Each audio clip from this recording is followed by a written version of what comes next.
Good evening, everyone.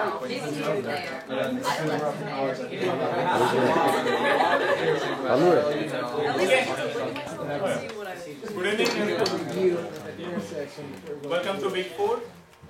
And today, if you have seen the current student page, we are in the fourth week, and we have Mark Alexander.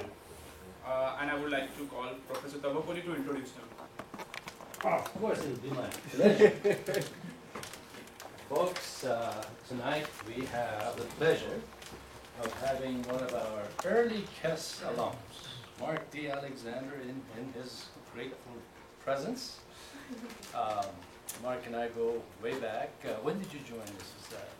Well, actually, I joined the first meeting we started at. We were actually in You were part of the founding members? Yep, room A. Before we even had this room.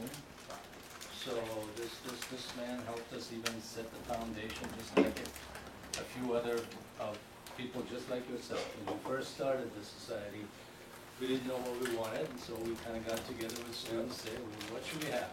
So, and to this day, the spirit of this society is still what the founding members established. It's about networking, it's about supporting each other, peer-to-peer, you know, improving our ideas, growing in our ideas, and learning. And we still, to this day, do that, except now we have a little more money to support you with it too, but that's secondary. But anyway, Mark, of course, at that point, he was working with the Youth of Tomorrow. That's his company. That was our first nonprofit. And through him, we learned how you establish a nonprofit business and what it all means.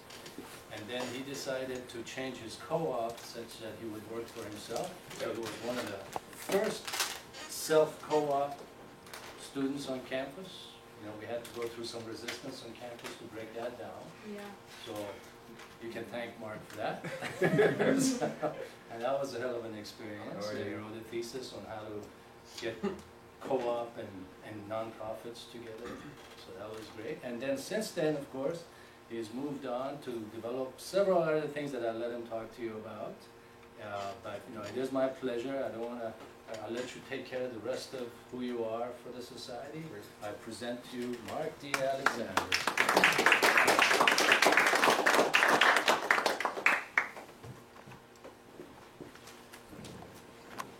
Like a little wireless mouse I use or anything, or just to click? Yeah, that's up there. Just make sure it's on. Is it on? There's an on button on the side of it, on the back of it. And y'all have gotten too fancy from here, man. Yeah. All right, there you go.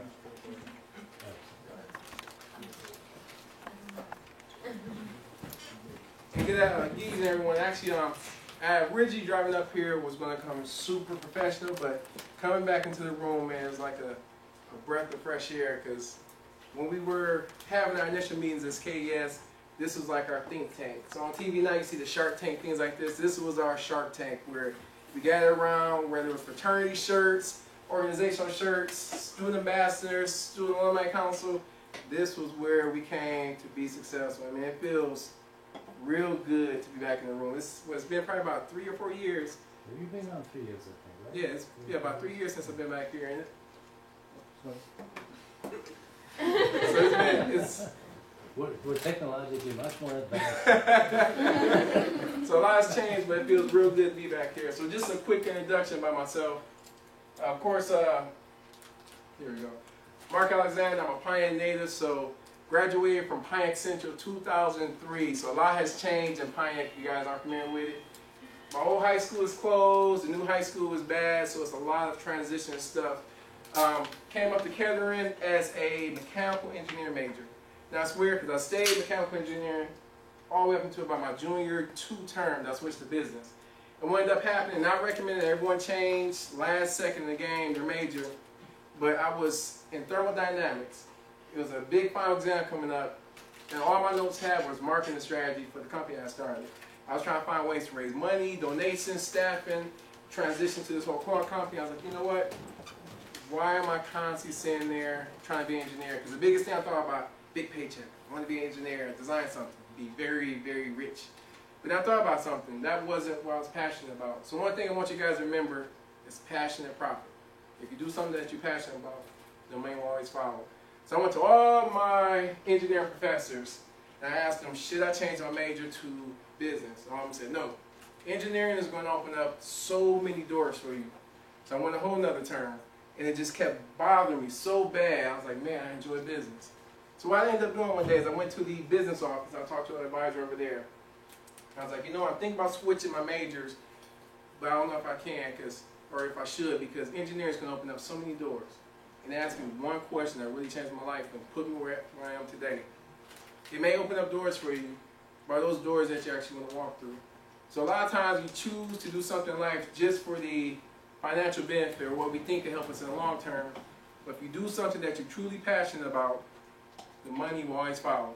And that kind of leads into some of the things I'm doing now. I've written 2 books so far, Dreaming of Success, which we sell internationally now. We have a few over in Cameroon, Africa, as well as England that we're selling.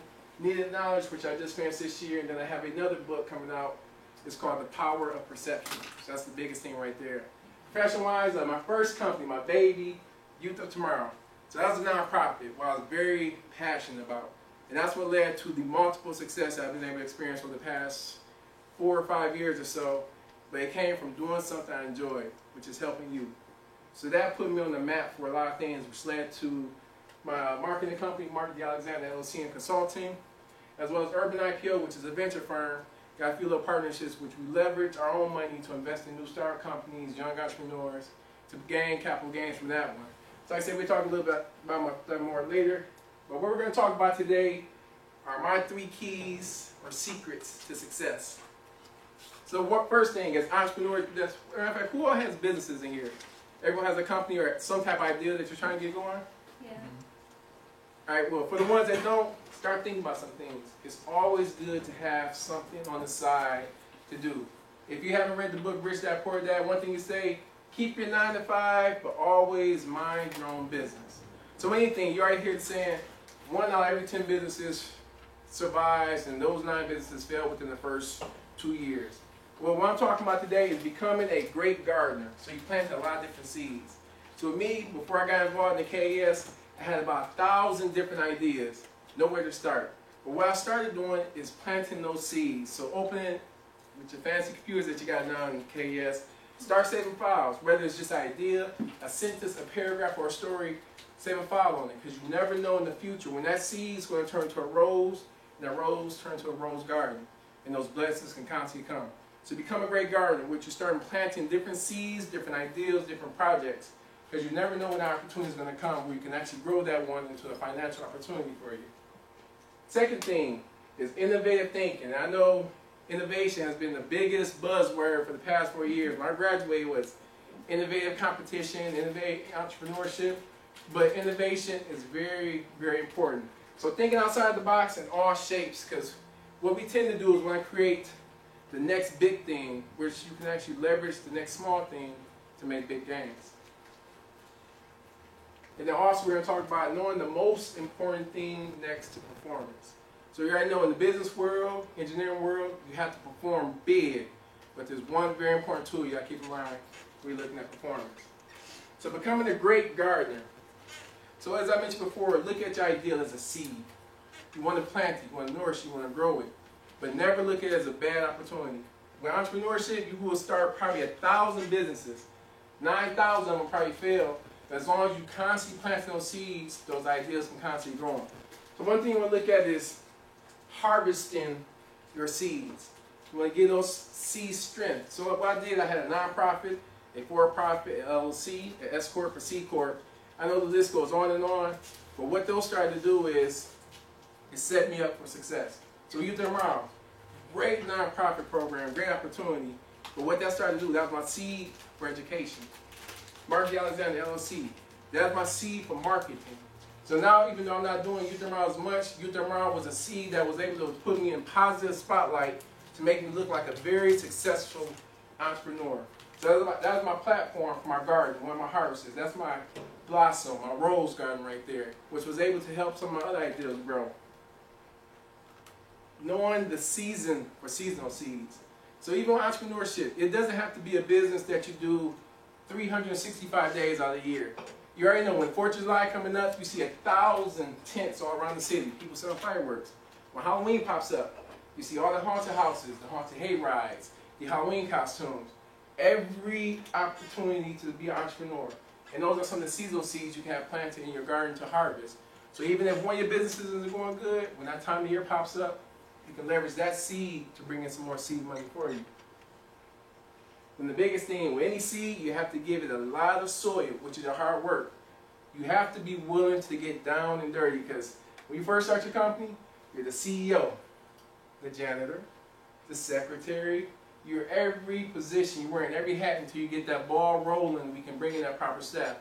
You have to get it water, which in my eyes is cash flow, that money. You have to be willing to sacrifice. So I know it's a lot of times, back at Kettering, I wanted to go to those events. But instead of spending that $10, $20, I would set aside in the bank account and leverage that to do a what we call delayed gratification. When you invest it now, it pays you back later. But the most important thing is sunlight, exposure. And by joining KES, this is your perfect sunlight to get your business out there. You leverage opportunities like these to become successful. Because the last thing you want to do is have a great idea, great cash flow, hard work, but no one knows about it. So that's where you want to leverage. Water, sunlight, and most importantly soil, that hard work to make your business successful. So innovative thinking. Now this is where a lot of people get confused because they think, I got to create a new iPhone, I got to create the next top car. It's not always about creating the next big thing. So for instance, don't create the next iPhone, create the next iPhone app. Everyone knows about Angry Birds. Very successful. They sell them at Target, Walmart, they're on online, toys, all type of stuff. They leveraged the big idea, made something small that made them a lot of return on investments. So a lot of people think you have to make something gigantic, or instead just make something very small. Leverage the successful tools out there now to make them better. Is everybody familiar with As Seen on TV? They make everything. And a lot of these people are very successful. So now what they got, instead of paying a contractor thousands of dollars to come, go up your house, fix it up, you spray it with a little rubber cement glue they got. The guy's very successful. I had an opportunity to meet him a little bit. He's like, hey, I just found a way to make something better and made a killing off of it. So he's like, I wasn't trying to make some gigantic company, but something small that people need day to day. And that's where that innovative thinking comes into place. You don't have to make something big. At times it's that small change, a small tweak that helps you out. So like I said, creating an idea to solve an existing problem. So it was another idea that I came across at a little fair with a guy, and what he had was it's like a little mechanical arm. You squeeze it, you can reach and grab something. So I'm sitting there thinking in my eyes like, that is like the dumbest thing. Who is that lazy that they won't get it? A year later, I go to my uncle's house. I see my granddad sitting down, reaching over to grab something with the little squeezy hand.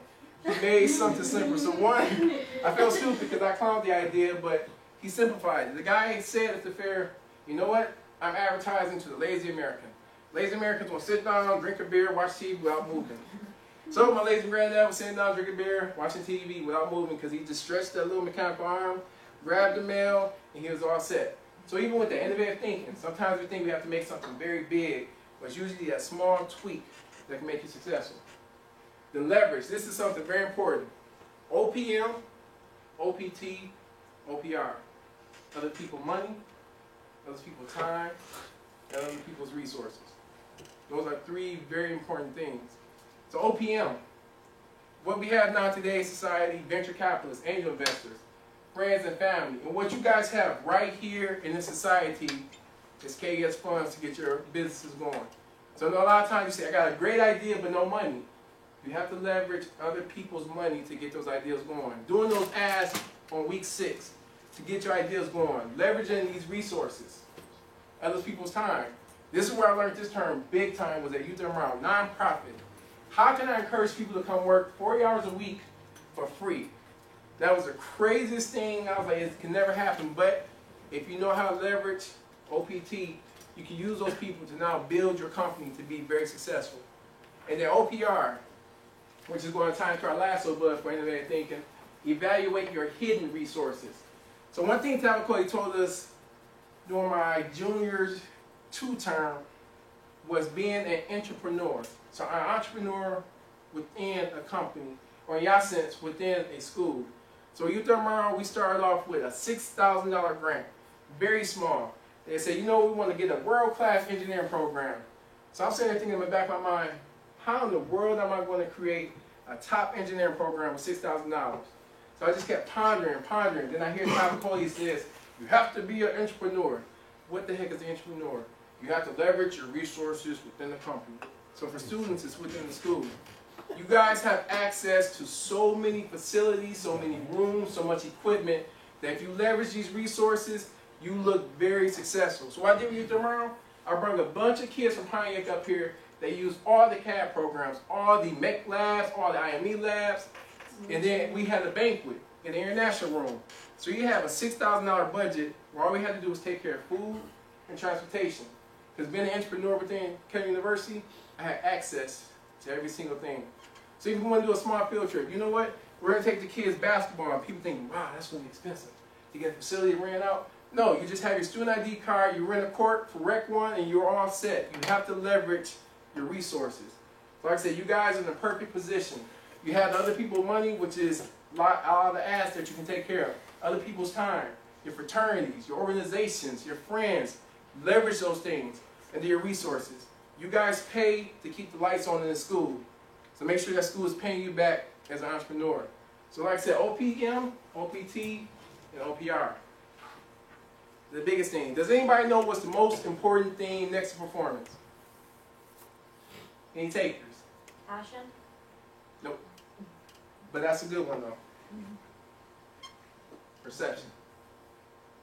The most important thing next to performance is perception. So for me, my goal was to be a millionaire. When I came to Kettering as a freshman, I looked nothing like that. I had my jersey on, my tattoos hanging up, my hat flipped backwards, my jeans hanging. I was the coolest guy on campus. Scared the hell out of everybody. Nobody would ever talk to me. So how can I be a millionaire if no one would even approach and talk to me? And I said, my perception was I was the nicest guy, very cool guy to hang around with, always having fun. But the perception I gave off was terrifying. I was literally walking down the street one day at the AV building. The professor seen me and he ran across the street and stared at me. I was like, what the heck was that? But my perception, like I said, if I'm coming around, I'm looking like someone that's going to rob you, then I might be someone that's going to rob you. That was the perception I gave off. So my thing is, I had to be a millionaire before I ever made $1 million. So what I started doing is, I started wearing the suits, the ties, the jackets. I even bought a red briefcase. Had nothing in it but a manila folder and a notepad. And I was walking down the hall, and this is a, like I said, wonderful story. So I'm going under the tunnel. I'm walking by, and someone said, "Oh, hello, sir. I will open the door for you." And I just kept walking. Oh, thank you. Keep in mind, this was some upperclassmen that when I used to dress different, were running terrified. But that perception now, here you have a business person, someone positive, someone that might make an impact, a potential alumni. That was a perception I was giving off. So even trying to become a millionaire back then, I had to already have that perception that was there. The way I dressed, the way I talked, the way I interacted with people, attended meetings. So when other people were at frat parties, I was at advisory board meetings, board director meetings. I had to give off that millionaire perception to become an actual millionaire. So even with that, one very important thing, because we're all involved in Facebook everything, watch what you tweet, post, link, or say. One thing we do at Urban IPO is we mentor a lot of entrepreneurs. So before they can come to us to ask for any type of investments, we take them through a very rigorous mentoring program. And the thing we talk about is perception. So for instance, I have an entrepreneur that we're mentoring down in Atlanta that has a very successful clothing line. Initially, it was very rough. He wasn't getting the clientele. No one wanted to buy into it.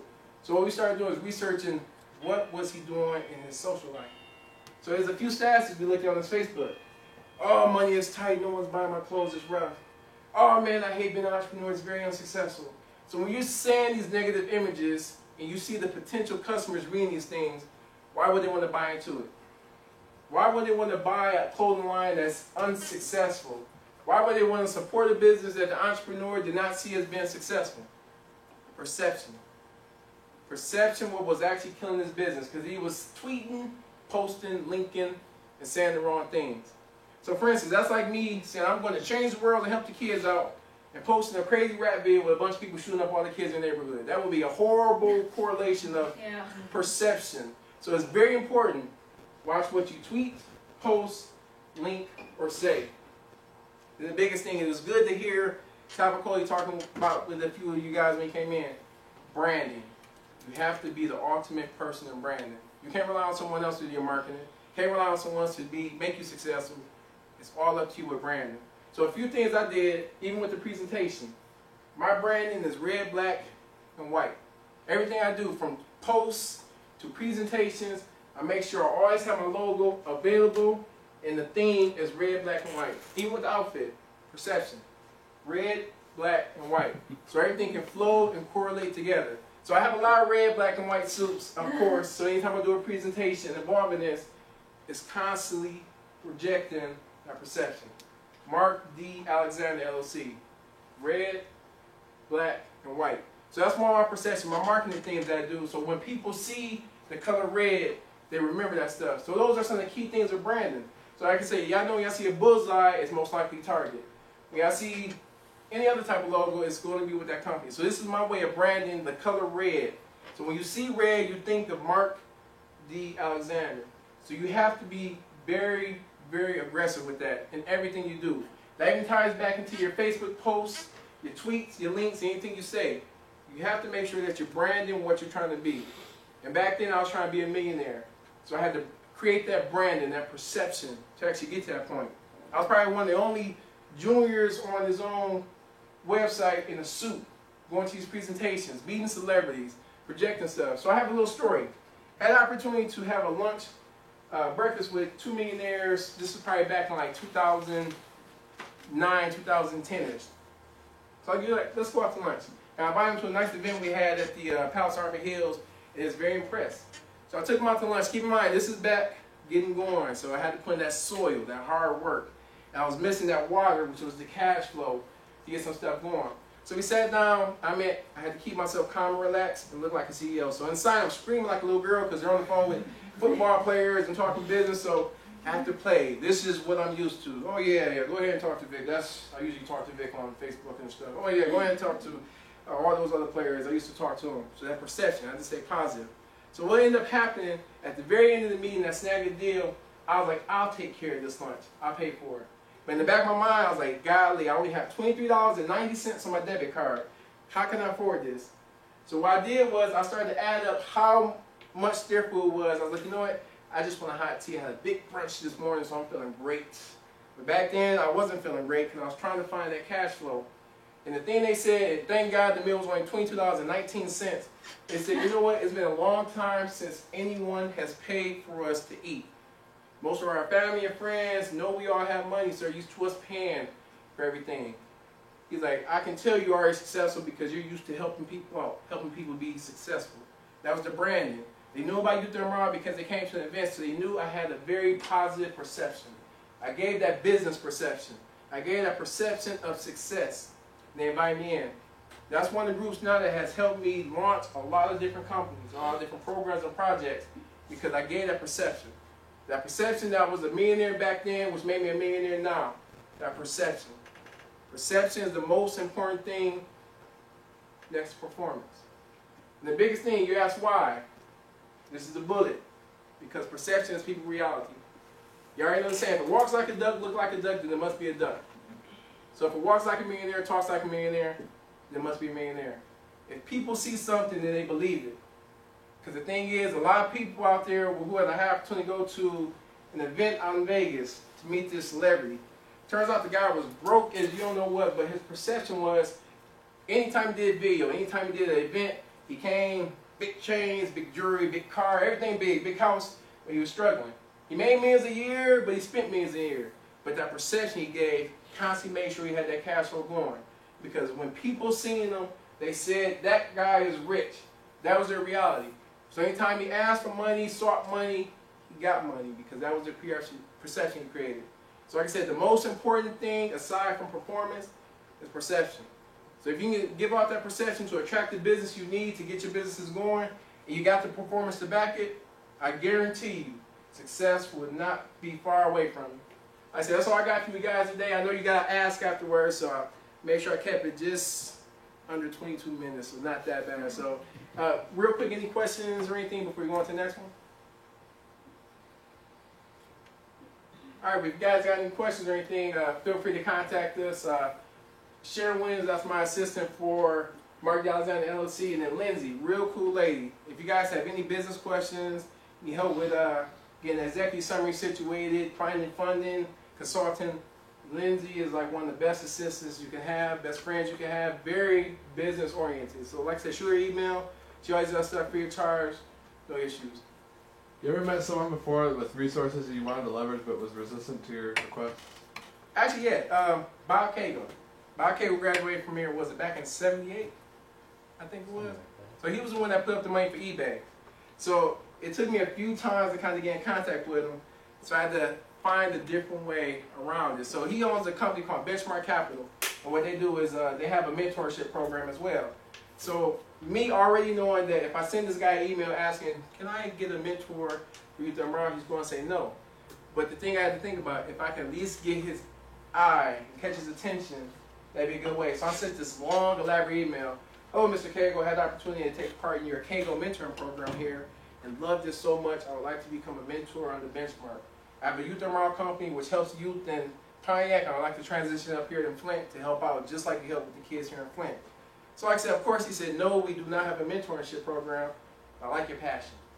He liked it so much, he gave me a scholarship to attend this entrepreneurship program at Stanford University because he's real cool with the board president there.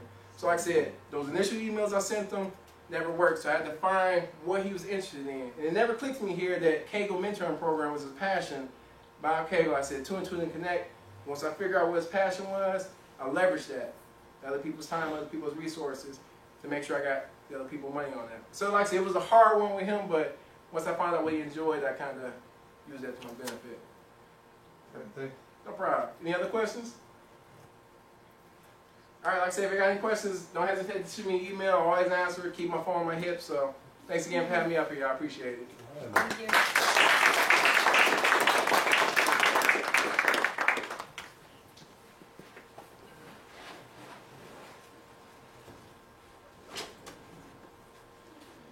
Hit the off button?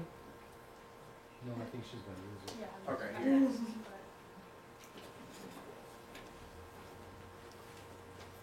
Sweet. Okay, so great. I get to go after that presentation.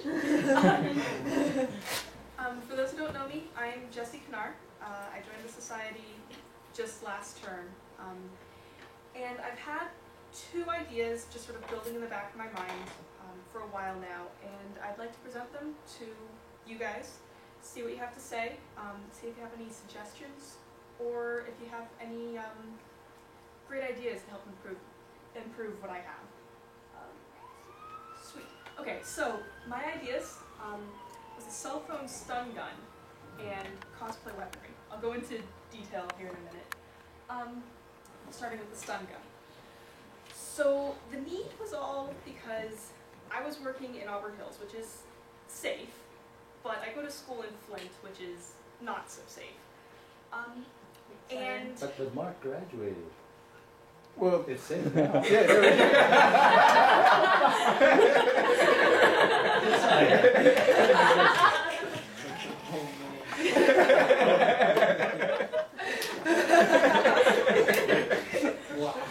Bang, bang.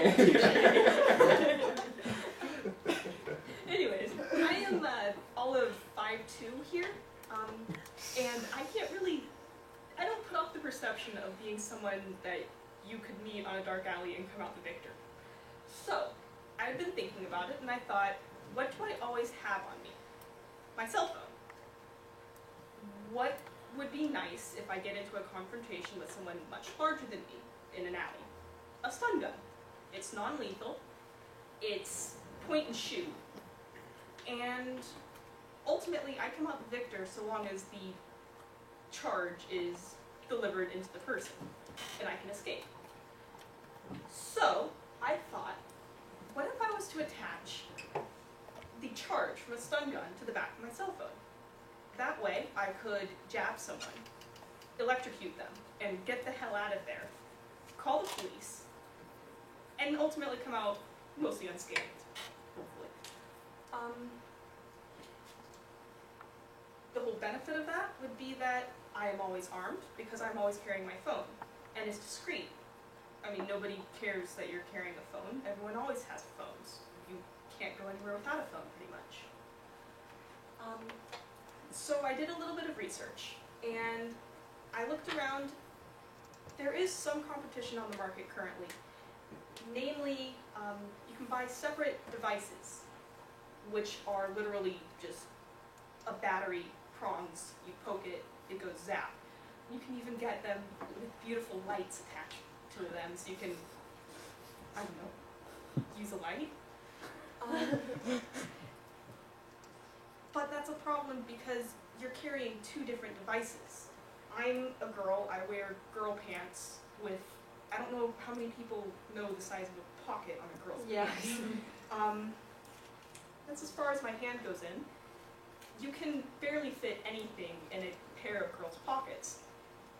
Between my keys and my phone, I have no more room for an additional device.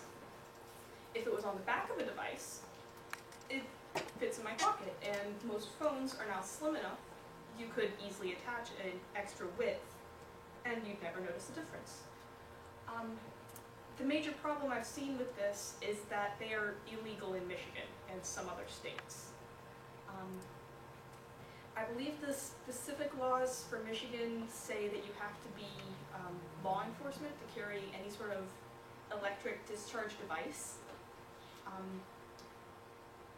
But that's okay because I'm a Texan and I recently changed co-ops, so I'll be working in Texas, so I could work on this legally in my backyard, in my room, wherever. And ultimately, I believe I can get this thing to work without destroying my cell phones. So that was my first idea. My second idea is all about cosplay. For those who don't know, cosplay is a growing subculture on the internet, in which primarily nerds, but pretty much any sort of fan of anime, video games, comic books, etc., create their own costumes, dress up, and go to conventions. It's a lot of fun for the cosplayer because it's an opportunity to express your love for the character. The problem with cosplay is that to be a really good cosplayer, you need two separate skill sets. You need to be able to sew, and you need to be able to make the ridiculous 5-foot sword with the 20 gazillion filigrees, and you need to have two completely different skill sets that most people do not have.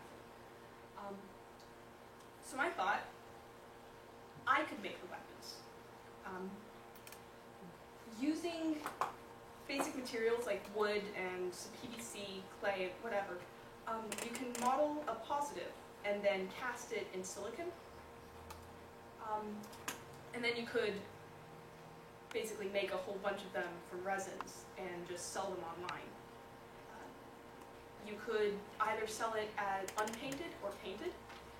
Painted for the people who realized, oh, I have a convention in 2 weeks. I really need this weapon and I don't have time to paint it. Or you could leave it unpainted for the people who say, I want a cheaper option and I want to practice painting for eventually creating my own weapons. So I looked around, and this is the competition that you can easily find online. There are a bunch of sites that sell cheap Chinese knockoffs. That's the sort of quality you can expect.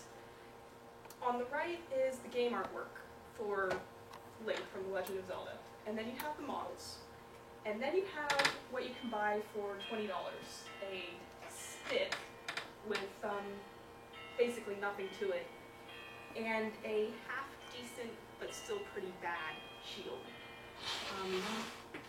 You can find better replicas, but I've seen replicas that cost like $300 for essentially a piece of plywood that someone just cut out with a jigsaw and painted and decided to sell online.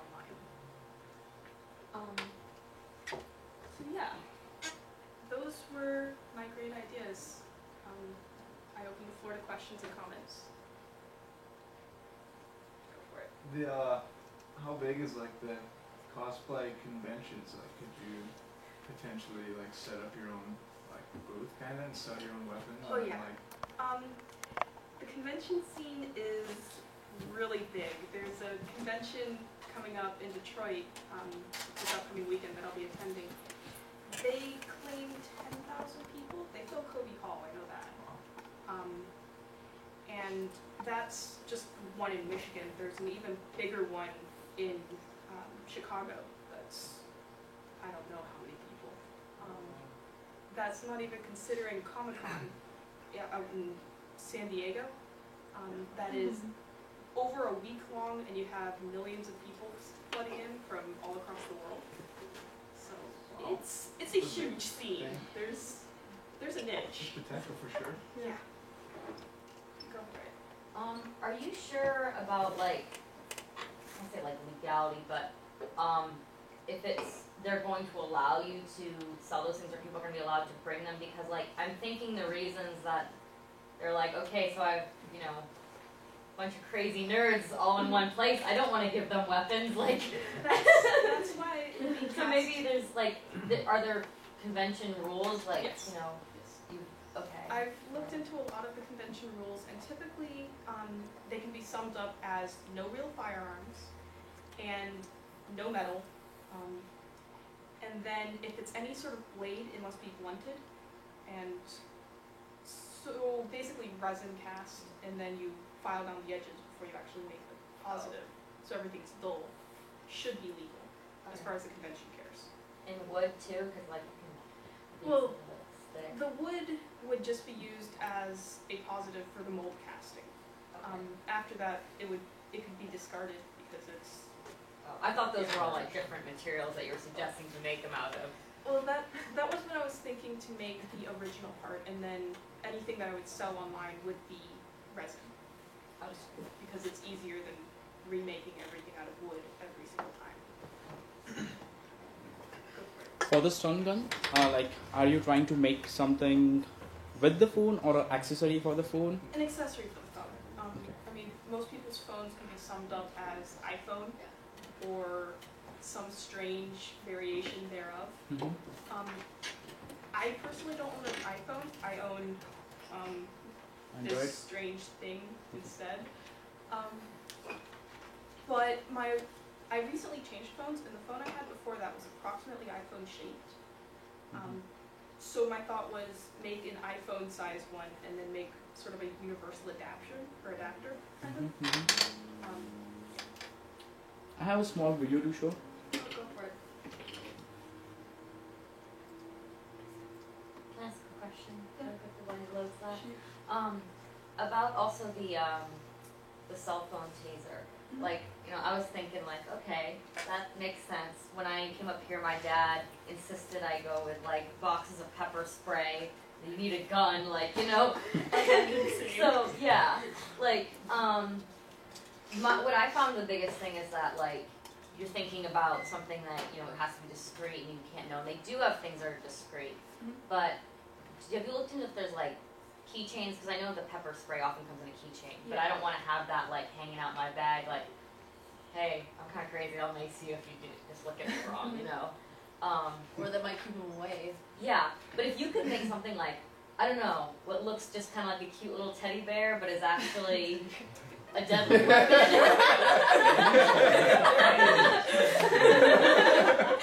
Like, make some really adorable girly keychains like on the side of my purse and then stab people with, Pretty good idea. I'm so glad we have more girls in this room. It's awesome. It'd be interesting trying to compress it down to a size that would be, well, I don't know about you, but I carry a tiny little purse. It would be hard to make a effective weapon that's not ridiculously large. I could see the potential in that. But I mean, also the voltage, like if you just had maybe like that big Yeah. or something. Or something. I don't know, like maybe like somehow you could rip off its head really easily and then exposes like where you can taste. Push a button and the prawns are exposed. Yeah. Or something. This is your competition.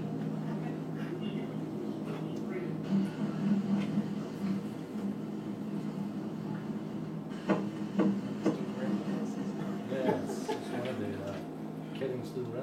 right. Get up. Now move. Where's that? Where your money at? Where's the fire? Man, you man. This wasn't how I planned to spend my Friday night last summer. In fact, this moment changed my life forever. Violent crimes are defined as one of 4 offenses: robbery, assault, rape, and murder. The FBI estimates that in 2011, approximately 1.3 million Americans were victims of violent crime. Further research also shows that approximately 13% of women living in the United States will be physically attacked at some point in their lifetime. Violent crimes leave a victim traumatized and cost much unnecessary time and money to replace these damages incurred. I spent the next few weeks getting my life back in order, back to the point it was in before the robbery. I thought of all the things I could have done differently to prevent myself from becoming a victim. I thought of the firearms I had upstairs, which in the moment did nothing to protect me. I thought of the fake cell phone stun gun I had. This served no purpose as a phone, and I never carried it around. I thought of my phone case itself that the robber had left behind on his way out. And that's when the idea came to me. At first, it seemed all too simple. Why not take the most common device a person carries, their smartphone, and combine it with a protective element? Every other phone case on the market provides protection for only the phone. But our phone case provides protection for both your phone and you. My name is Seth Broom, and I'm the co-founder and inventor of Yellow Jacket. My story is one of triumph and not tragedy, and because of it, we have designed, prototyped, and patented the Yellow Jacket. Yellow Jacket is a 650,000 volt stun gun conveniently concealed inside a smartphone. The effects of Yellow Jacket are loud, painful, and disorienting. The case features a safety switch and safety cover for the electrodes, intended to prevent an accidental discharge, and has its own external battery capable of powering your smartphone device for up to 20 additional hours. Yellow Jacket is a practical, convenient self-defense tool for all sorts of people. For example, let's say you're a college student out one night with some friends. After the night ends, you're dropped off at your car. An assailant approaches you. You may have pepper spray or a stun gun buried in your purse or on your keychain. But in the heat of the moment, it does nothing to protect you. The story is the same for the young guy violently confronted at a bar, or the middle-aged woman or preoccupied mom leaving the grocery store alone at night. All these people had one thing in common. When it mattered most, they had no immediate, convenient means of protection. We developed the Yellow Jacket to be able to take down the fully grown aggressive adult male. We chose to develop the first edition Yellow Jacket for the iPhone 4 and 4S because they hold the largest market share, they suggest affluence, well, because we have iPhone 4s.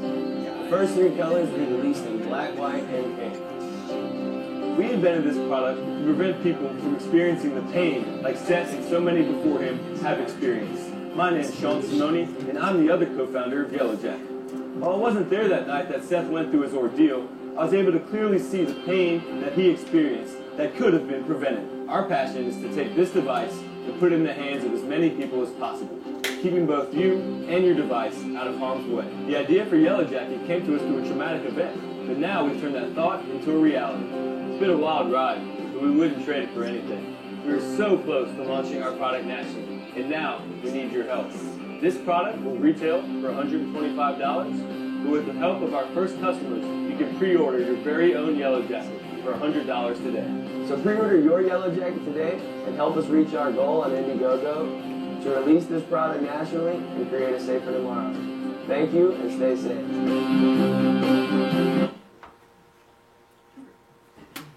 So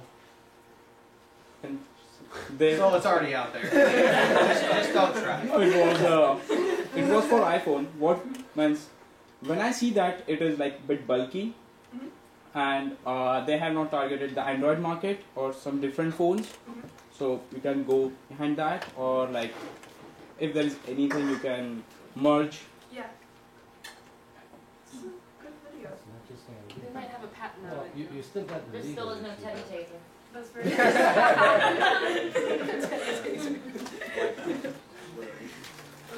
Actually, one thing to kind of keep in mind, like I was talking about earlier, not just so much develop the same thing, but one thing I think they kind of overlook is most people either keep their phones in a clip, and I usually don't just carry my phone around my hand for the guy that might need that taser. So you might even think of like a phone clip that you can use that's successful for Yellow Jacket. So not creating the next Yellow Jacket, but creating something, a spin from Yellow Jacket itself, because everything I have is on my hip, so last thing I want to do is reach my pocket and tase myself trying to tase one else, so it's more convenient to have it on the side. So that might be something to think about. Check for the patents which they have applied. Check for the patent.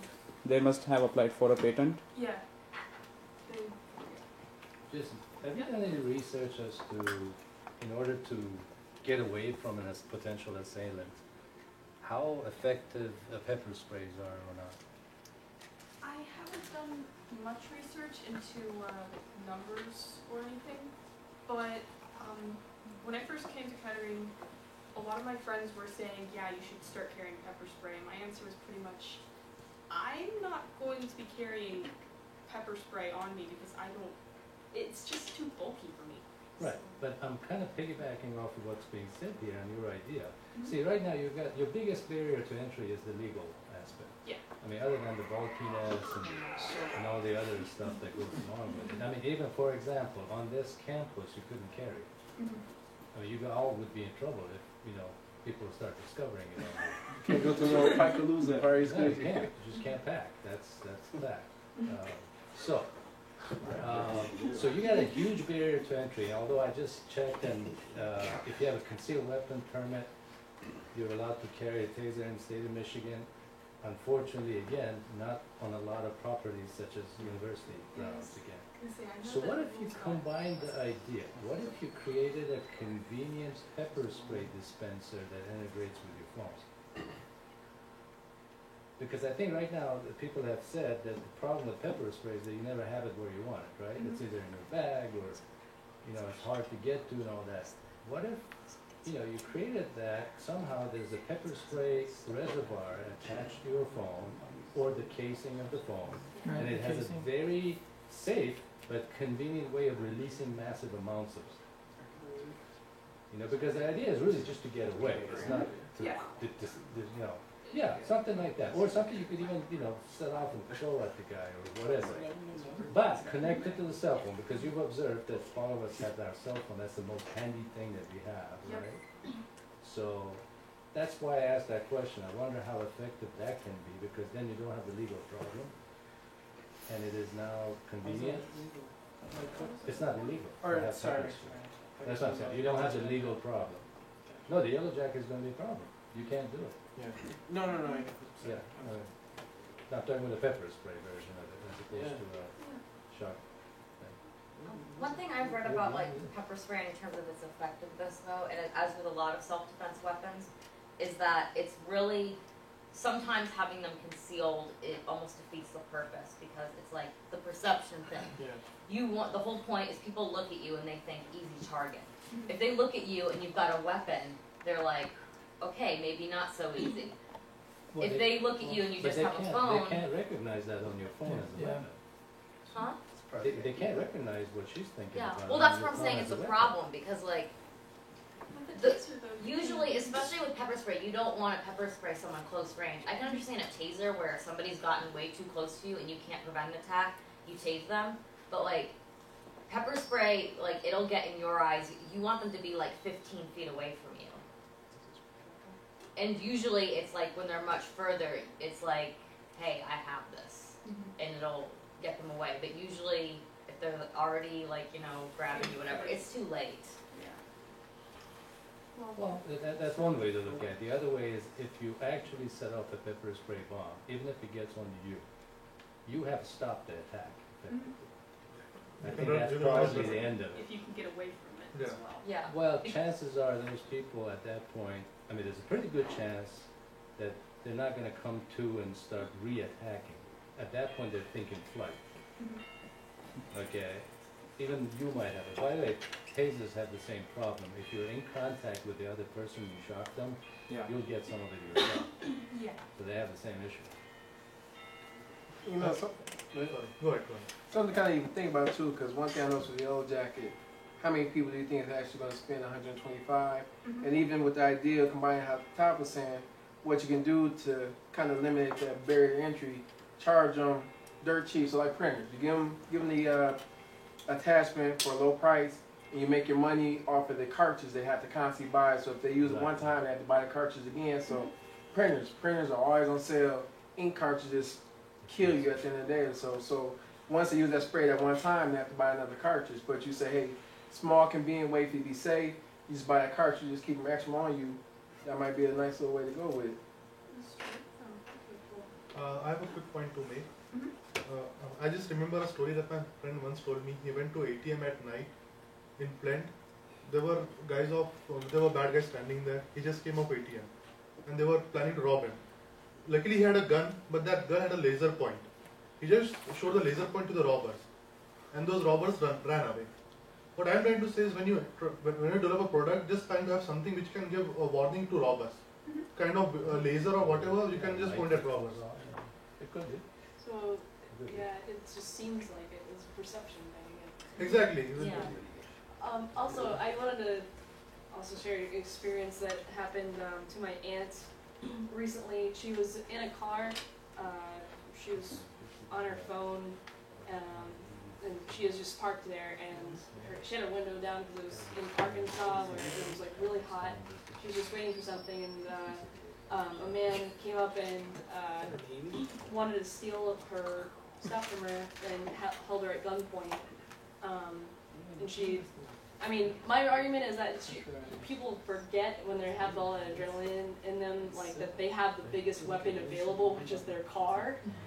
But then she could have probably just driven away. But actually, what you could have, instead of necessarily being convenient on a phone that's already marketed right now, you could have something that was like in a dock on your car. So like, or some kind of type of rechargeable one that it was just like, it's very small and you can just reach down and, you know, shock them from inside the car. And that's, I mean, there's also this guy that I know that was a good friend of my my sister who had there was like this road rage thing where like this guy like hunted him down. I mean, this is kind of a crazy idea, but or a thing that happened. But you know, when somebody has a gun to you, and you fight back with an actual gun, there's huge legal ramifications. Like you basically the press takes the person's side that was like shot, you know, because there's this I forget what I'm not sure what I'm looking for. There's a stigma with guns. So if you have like a taser, that would effectively remove the attacker from the situation, and people wouldn't have to resort to using a gun in that situation.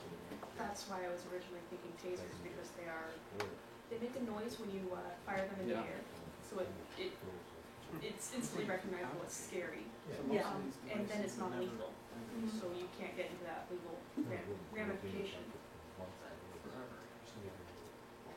But like a dock or a charger.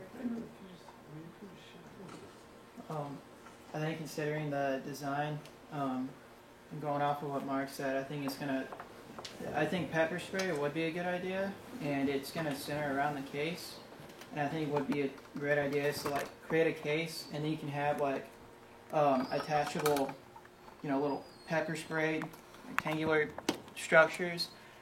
And then another thing too is the ease of access. You know, sometimes it might take a little effort to reach down and grab your phone in your pocket. So maybe when you're considering the case structure or whatever you're incorporating with the phone, include some sort of like handle or some sort of like, you know, string or something to where you can just pull it out really quick and hit the person that's attacking you. You know, that's actually a good thought too, because what you can actually do with the case design. So say for instance, most cases like this, you can still access your phone this way, but say with your case, you can actually slide it up this way where it's attached and everything, and actually use a pepper spray. So that way, you know, these days a lot of kids use their parents' phones, so they can still use the phone detached, but you have a clip where once it's attached, if you slide it up, the pepper spray comes with it. Yeah, it comes with it. But if you don't use the pepper spray, you do a latch and just release it from it. But it's like kind of how they got with the new phones. They got the big case on top, and then you clip it to the big clip on the side, that type of stuff. We can make it more convenient, so it gets to that point where it's still safe to use in a household because you can detach your phone, let someone use it without actually giving them the pepper spray or so. But yeah, that was a good little thought on that one. Real good thought. Yeah. Any other actually going back to the cosplay idea that you had, do you need any like permission and stuff from the creators of the anime, or just like copyright issues? I tried looking into the copyright issues. Mhm. I don't know what kind of issues I can expect to run into. I know that there are other people out there on the internet selling that sort of stuff. And I know that a lot of artists will sell in small quantities replications of weapons or armor or whatever under sort of like a creative license. I don't know if I'd be able to operate under that. My current strategy was to sell in smallish quantities, like set up a booth or something at a convention. And if I get a cease and desist request, cease and desist.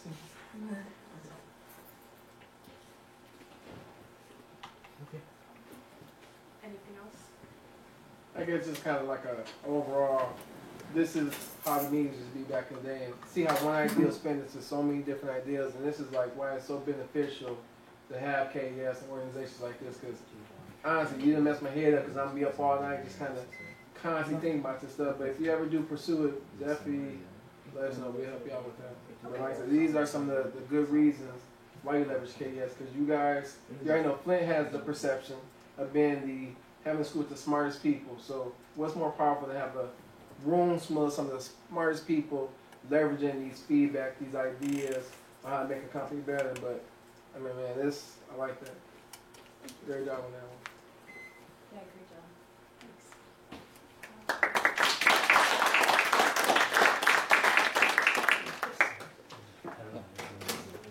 Okay. So we're almost done with our routine for this week. And week 5. We will have business presentation from Level 9 Labs and concept introduction by Abdul. If you want us to like help you relate to the market thing, as I helped Jesse, like getting like searching around and seeing for the competition or this, if you can send me your stuff before, like I can look for it and I can help you like that. So, and as usual, we'll have Innovation Quest. But we'll have a Innovation Quest next week on Wednesday, and we are planning for a gaming night and not a bonfire, a gaming night. And actually, just this idea came to me when I was talking to Alex that we can club it with the alumni as well as gaming night, something like that. And it will be in the 6th week Wednesday, not in the 5th week. So we are planning it because next week is Halloween, and it will be probably either in the Sunset Room or BJ's Lounge. We will finalize and we will tell you this next week. So thanks for coming. You can network now if you want to talk to Mark or if you want to talk to Jesse. You can go and share your thoughts.